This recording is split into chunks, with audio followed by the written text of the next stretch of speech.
سیدنا صدیق اکبر کا زمانہ تھا، ایک شخص فوت ہو گیا، اس کا جنازہ پڑھانے کے لیے جب آگے رکھا گیا نا اور قطاریں بن گئیں، صدیق اکبر کا زمانہ رضی اللہ تعالی، تو صحابہ نے اور جنازہ پڑھنے والوں نے محسوس کیا کہ میت کا جو کفن ہے نا وہ حرکت کر رہا، ہل رہا تھا، کفن کپڑا ہل رہا تھا۔ انہوں نے کہا یہ کپڑا کیوں ہل رہا ہے؟ جب قریب ہوئے نا اور کفن کا کپڑا ہٹایا تو دیکھ کر حیران ہو گئے، ایک بہت بڑا سانپ اس کی گردن سے لپٹا تھا اور اس کا خون پی رہا تھا۔ صحابہ نے کہا ڈنڈے لاؤ، یہ مصیبت کہاں سے آ گئی؟ سوٹیاں لاؤ، ڈنڈے لاؤ، مارے اسے۔ جب اسے مارنے لگے تو سانپ انسانی زبان میں بول پڑا، انسانوں کی طرح بول، کہنے لگا مجھے نہ مارو، میں نہیں جاؤں گا۔ کیوں؟ سانپ کہنے لگا ان اللہ امرنی ان اعذبہ الی یوم القیامت، کہنے لگا میں خود نہیں آیا، مجھے میرے رب نے بھیجا ہے کہ اس بدبخت کو قیامت تک میں اسی طرح ڈستا رہوں۔ صحابہ نے ڈنڈے پھینک دیے، سمجھ گئے یہ تو رب کا عذاب ہے،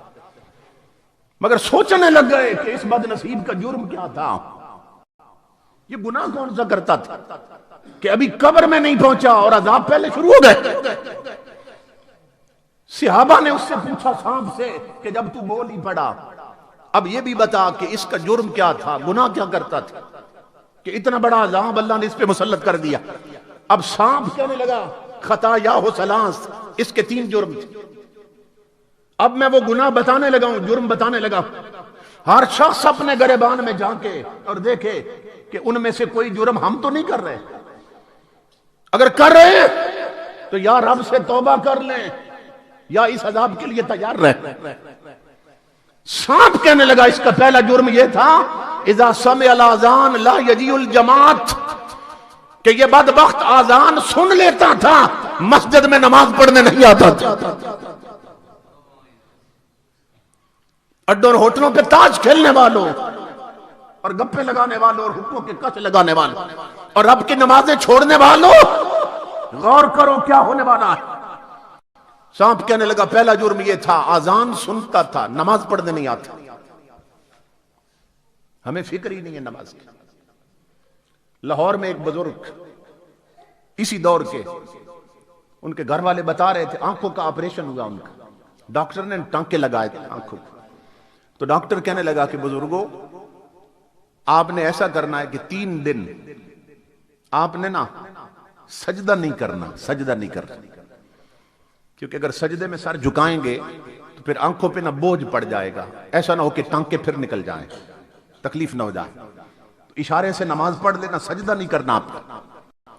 تو وہ گھر والے بتانے لگے، کہنے لگے اس بزرگ نے 3 دن اشارے سے نماز پڑھی، سجدہ تو نہیں کیا مگر 3 دن روٹی بھی نہیں کھائی۔ وہ کہتے ہیں ہم حیران ہو گئے، ہم نے کہا بزرگوں ڈاکٹر نے سجدے سے منع کیا تھا، روٹی سے تو منع نہیں کیا تھا، آپ نے روٹی کیوں چھوڑ دی؟ تو وہ بزرگ رونے لگ گئے، کہنے لگے میرے بچوں اصل بات یہ ہے کہ جسے سجدہ نہیں کرنا اس کا رزق کھاتے ہوئے مجھے شرم آ رہی ہے۔ اور میرے بھائیوں وہ صرف 3 دن کی بات تھی اور انہیں شرم آ رہی تھی کہ جسے سجدہ نہیں کرنا اس کا رزق کیسے کام، اور ہم ماں کے پیٹ سے لے کر قبر کی دیواروں تک اس کی ہزاروں نعمتیں کھاتے ہیں اور اسی کے سجدے چھوڑ دیے۔ گھروں میں دیکھو کتنی عورتیں ہیں، کتنی بہو بیٹیاں ہیں، پھر نماز کتنی پڑھتی ہیں، مرد کتنے ہیں، بچے کتنے، نمازی کتنے ہیں، نماز چھوڑ بیٹھے۔ سانپ کہنے لگا اس کا پہلا جرم یہ تھا کہ یہ آذان سنتا تھا، نماز نہیں پڑھتا۔ آج بڑے بڑے لوگ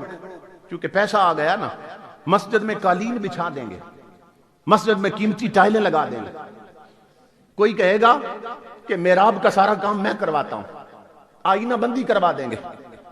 مینار بنوا دیں گے، ساؤنڈ کا انتظام کر دیں گے، گھڑیاں لگوا دیں گے، اور اعلان کرتے پھریں گے کہ ہم نے مسجد سجا دی ہے،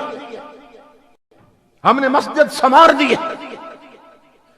یہ ہماری نظر میں سجی ہے، مدینے سے آواز آ رہی ہے، نادان، مسجدوں کی زینت قیمتی قالین نہیں ہوتے، مسجدوں کی زینت قیمتی ساؤنڈ نہیں ہوتے، مسجدوں کی زینت چمکتی ہوئی ٹائلیں نہیں ہوتی، اور مسجدوں کی زینت نمازیوں کے جھکے ہوئے سر ہوتے ہیں، مسجدوں کی زینت تلاوت کرتی ہوئی زبانیں ہوتی ہیں، مسجدوں کی زینت اللہ کی بارگاہ میں اٹھے ہوئے ہاتھ ہوتے ہیں۔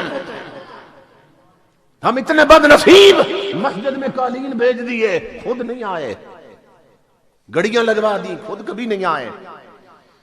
یہ مسجد اللہ نے قالینوں کے لیے نہیں بنوائی تھی۔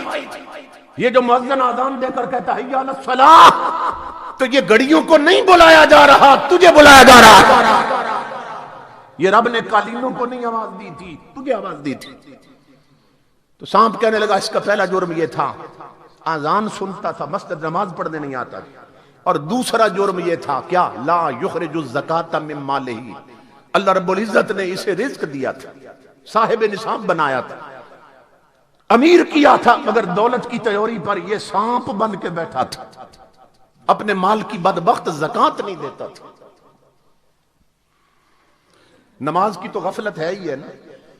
مگر اس سے بھی بڑھ کر ہمارے اندر زکاۃ کی غفلت بھی ہے کہ لوگوں کو زکاۃ دینے کی فکر ہی کوئی نہیں۔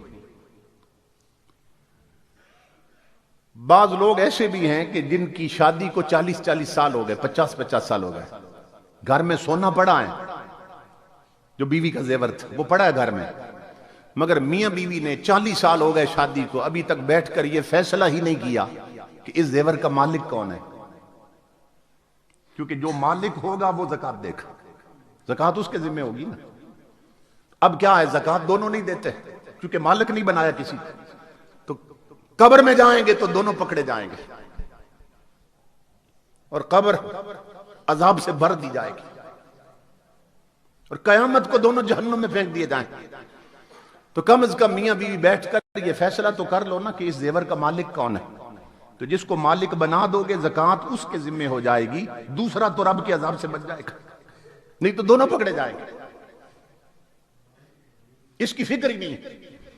یہ کندیا کے علاقے میں میاں والی سے آگے میں خطاب کے لیے گیا، بہت لینڈ لارڈ لوگ ہیں اس علاقے میں، تو وہ مجھے بتانے لگے کہ ہمارے بڑوں نے، بہت بڑے زمیندار لوگ ہیں، مگر کہتے ہیں ہمارے بڑوں نے ہمارے اندر ایک فکر ڈال دی تھی اور ایک رسم چلا دی تھی، اچھی رسم چلا دی تھی، دعا کرو ایسے بڑے نصیب ہو جائیں۔